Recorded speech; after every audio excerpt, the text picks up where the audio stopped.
welcome to session 2 of our Better Sleep program. In the previous session of the Better Sleep program, we talked about a number of factors that can have a negative impact on our sleep and also about the nature of sleep and insomnia.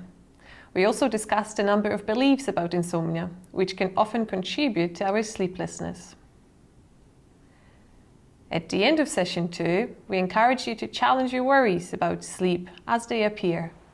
We also encourage you to make use of a sleep diary, which can be very useful when you want to establish a healthy sleeping pattern. In this session, we will talk about sleep hygiene. We know that our lifestyle, as well as things we do in preparation for bed, can affect our sleep. Sleep hygiene refers to practical steps we can take in these areas in order to improve our chances of sleeping well. Before we start discussing sleep hygiene in detail, you might wish to pause the video and look at Worksheet 2.1. Worksheet 2.1, which you will find on our website, encourages you to think about a range of products that can contain caffeine. Lifestyle issues that can affect our sleep include daily caffeine intake, smoking, drinking alcohol, diet, exercise, and use of electronic devices. We will talk about each of these things in detail, starting from caffeine intake. Caffeine is a central nervous system stimulant and is very good at keeping us awake. Caffeine can be found in tea, coffee, chocolate, as well as in a range of soft drinks such as cola, iron brew, or Lucozade.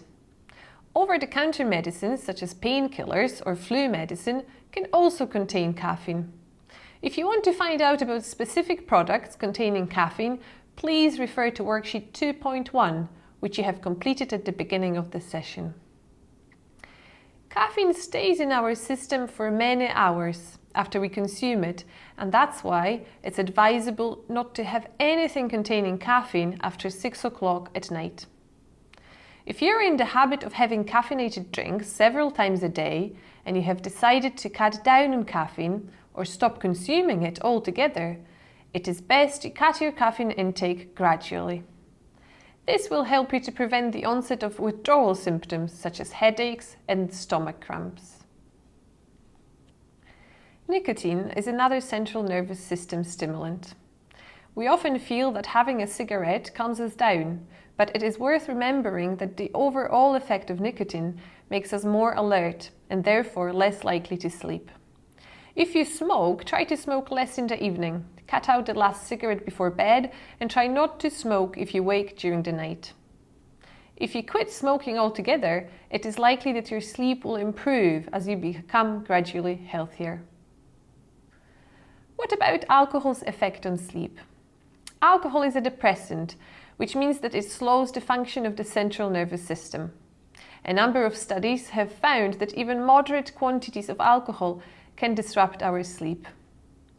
Have you ever woken up after a night of drinking alcohol and despite sleeping for 10 hours, still felt tired? We feel tired the next day after drinking alcohol because it affects the quality of our sleep. In session 1, we talked about a good night's sleep that consists of a series of cycles.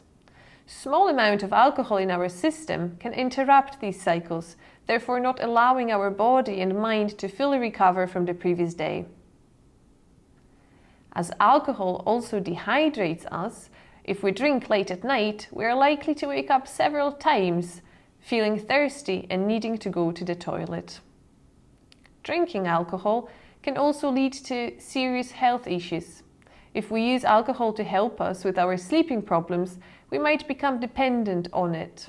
If you're struggling with sleeplessness, it is advisable not to consume any alcohol after 6 o'clock at night.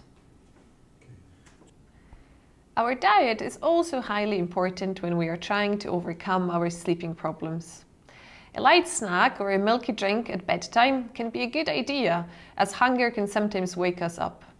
Dairy foods contain tryptophan, which is a sleep-promoting substance. Foods that are high in tryptophan include nuts, seeds, bananas, honey, and eggs. Other foods that might get us snoozing might include a bowl of cereal and milk, yogurt and crackers, or bread and cheese. A heavy meal before bedtime is likely to affect our sleep as your body will be digesting the food you ate as you're trying to sleep. Eating spicy food or food high in fat can also disrupt our sleep. If you wake up during the night, try not to eat anything at all, as your body might learn to expect food at these times and might wake you up over the following nights. It can also be helpful to watch how much we drink during the day. Staying hydrated throughout the day is great for your body, but watch how much you drink before bed. Cutting your fluids after 8 p.m. will help you to avoid having to get up and go to the bathroom at night. Physical exercise is also crucial when we are trying to improve our sleeping pattern. People who are physically fit tend to sleep better, so getting fit can help our sleep. If you want to find out more about the type of exercise you should be doing to stay healthy, visit the NHS website. If you want to increase your physical activity, you might want to consider doing something you enjoy, like walking, swimming, dancing, or cycling. If you're unsure about taking up regular exercise for health reasons, check with your GP before committing to anything. Importantly, exercising late in the evening can keep you awake, so if you have problems sleeping, try to do your exercise either in the morning or during the day. Finally, we know that technology can also disrupt our sleep. Emails, video games, TV, and electronic devices stimulate our brain, preventing us from falling asleep. That glow from electronics is affecting our sleep as well. The small amounts of light from these devices delay the release of the sleep-inducing hormone, melatonin. At this point of the course, you might want to pause the video and look at Worksheet 2.2, which you will find on our website.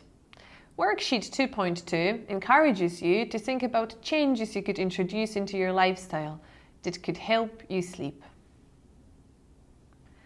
Now we will discuss a number of bedroom factors that can affect our sleep. If we do not have a sleep problem, then we are often able to sleep even in very difficult conditions. For example, in a noisy and cold room. If we do have a sleep problem, we want to make our bedrooms as close to ideal as possible. Things like noise, room temperature, body temperature, air quality, light, as well as the quality of your mattress and pillows can all have an impact on our sleep. For example, loud and unexpected noises can rouse us even from deep sleep. While we can get used to some noises with time and become able to sleep through them, it is possible that our sleep quality is affected by them. If noise is something that bothers you at night, think about soundproofing your bedroom, or if that's not possible, think about using a pair of earplugs. Temperature in our bedrooms can also affect our sleep. Too warm or too cold bedrooms can cause us to be restless, wake up more often, and can even disrupt our dreams. While a typical recommendation is to keep the room between 18 and 22 degrees, it is important you set the temperature at a comfortable level, whatever that means to you. Body temperature is also important. A hot bath or shower at bedtime raises our body temperature, which makes it more difficult to fall asleep. Importantly, our body temperature drops below normal when we are sleeping, so we don't want to go to bed feeling too warm. Consider having a bath a couple of hours before bedtime, or have a warm rather than hot bath or shower. You also want to keep your room fresh, as a room full of stale air may cause restless sleep. You may want to leave your window open while you're sleeping. If it's too cold or noisy outside, consider opening the window for a bit before going to bed and leaving the bedroom door open overnight. You also want to keep your room dark. Light stops us from falling asleep and can wake us up as well. Until your sleep problem is resolved, total darkness is best. You might want to think about using blackout blinds, turning off all the lights, and turning your clock round if you can see it in the dark. If total darkness is not possible, you might wish to use an eye mask. Finally, the more comfortable we are, the more likely we are to fall asleep and sleep well. A mattress is very much an individual choice, so try before you buy to make sure it feels right for you. Pillows are also very much to individual preference. Just make sure you get the right level of support for your head. If we can make our bedrooms as dark and as quiet as possible, maintain a comfortable temperature and good air quality, as well as maximize the comfort of our beds, we are more likely to overcome our sleep problems. At this point of the course, you might want to look at Worksheet 2.3, which you will find on our website. Worksheet 2.3 encourages you to think about bedroom factors that might contribute to your sleeplessness. What else can we do to prepare for bed? It is important to gradually wind down during the course of the evening. Going to bed immediately after watching an action thriller, sorting out household bills, or work difficulties is likely to result in us lying in bed for hours, staring at the ceiling, feeling wide awake and stressed. Introducing a wind-down routine, which should start somewhere between an hour or 90 minutes before bedtime, can help us to fall off to sleep. It can be helpful to spend this time doing something pleasant and relaxing, like listening to music, reading, or knitting. It is important not to spend the last part of the evening watching TV or using electronic devices. It can also be helpful to engage in a regular routine immediately before we go to bed and do the same things every single night.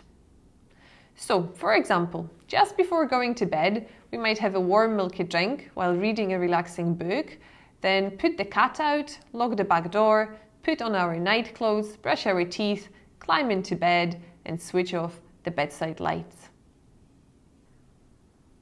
Another thing we can do to overcome our sleeping problems is strengthening our association between sleep and bed.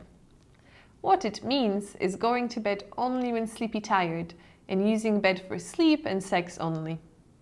We might go to bed for all sorts of reasons. For example, because there's nothing on telly, or because everyone else in the house is going, or because we've always gone to bed at 10 p.m.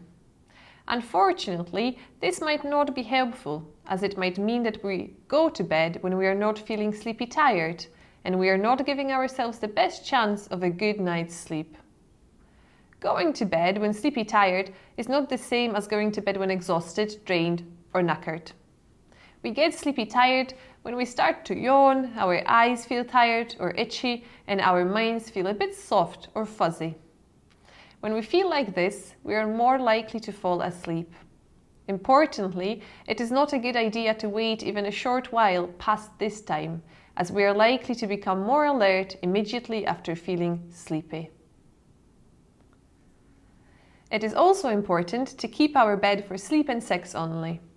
If we use our bed for sleep and sex only, our brains learn that when we get to bed, it is time to sleep. Things we should avoid doing when in bed include reading, watching TV, making phone calls, eating, drinking, and thinking about our day.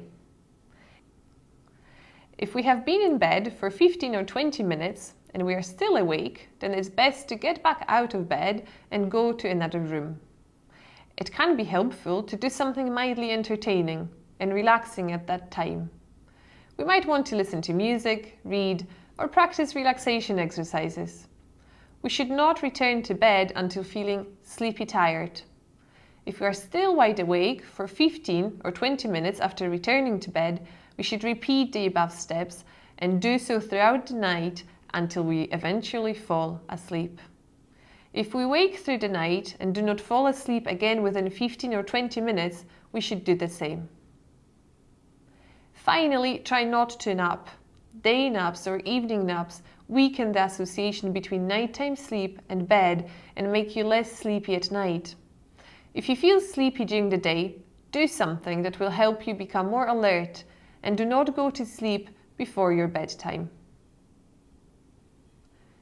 So far, we have talked about a number of factors that can affect our sleep and emphasize the importance of strengthening our bed-sleep association.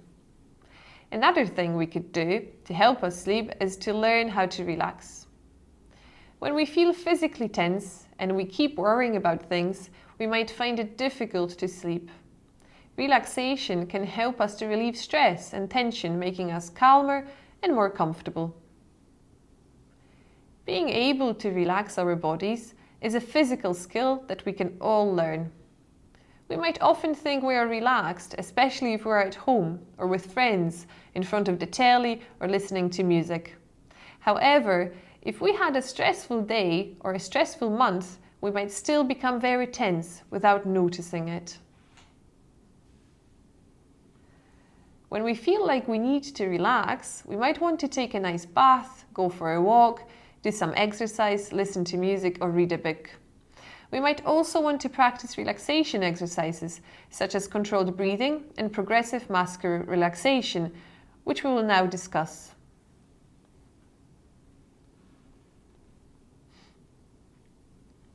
One of the techniques that can help us to relax is called controlled breathing, which involves slowing down your breathing and engaging your belly rather than chest when you breathe.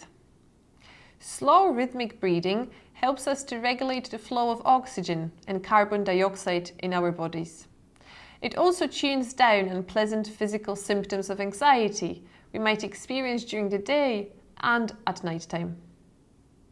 Controlled breathing is a skill that might feel a bit unnatural at first and something that does not come easy. You may choose to practice controlled breathing when lying down, as it can make the practice easier. After some time and practice, you should be able to do it at any position. Another technique that can help with tension and aches in our bodies is called the progressive muscle relaxation. Muscle relaxation helps you to relax your body and feel less tense. The technique involves tensing each muscle group for about 5 seconds. It can be practiced from head to toes or from toes to head. It is important to take time and stay focused when practicing this technique. Good news is that when our body feels relaxed and comfortable, we are more likely to fall asleep and stay asleep. Muscle relaxation and controlled breathing are techniques that can be used to ease tension at any place at any time. In order to fully benefit from the breathing and relaxation techniques, you need to practice using them. Consider practicing controlled breathing and progressive muscle relaxation using a relaxation audio file that you can find on our website. You might want to practice the relaxation techniques as part of your wind-down routine. At this point of our course, you might want to look at Worksheet 2.4, which you can find on our website. Worksheet 2.4 encourages you to think about things you could do to prepare for sleep. What about sleeping pills? Using sleeping pills is recommended as a last resort, as they work only for a short time. Sleeping pills lose their effect as we become used to them, and if we have become dependent on them, coming off them can make our sleep problems worse, as well as cause withdrawal symptoms. Sleeping tablets change the nature of our sleep, leaving us feeling drowsy and unrefreshed in the morning. If you're currently taking sleeping pills on a regular basis and decided to stop taking them, then it is important to consult your GP for advice on how to do this. If you're currently using any of the over-the-counter products to help you sleep, it is always important to discuss that with your GP. In this session, we talked about factors that can affect your sleep, as well as about things that we can do to prepare for bed. In the next session, we will work with a sleep diary to help you improve your sleeping pattern. At the end of this session, we would like to encourage you to introduce some helpful changes to your lifestyle and to your evening routine over the next few weeks. It is also recommended to practice relaxation techniques using the audio file from our website.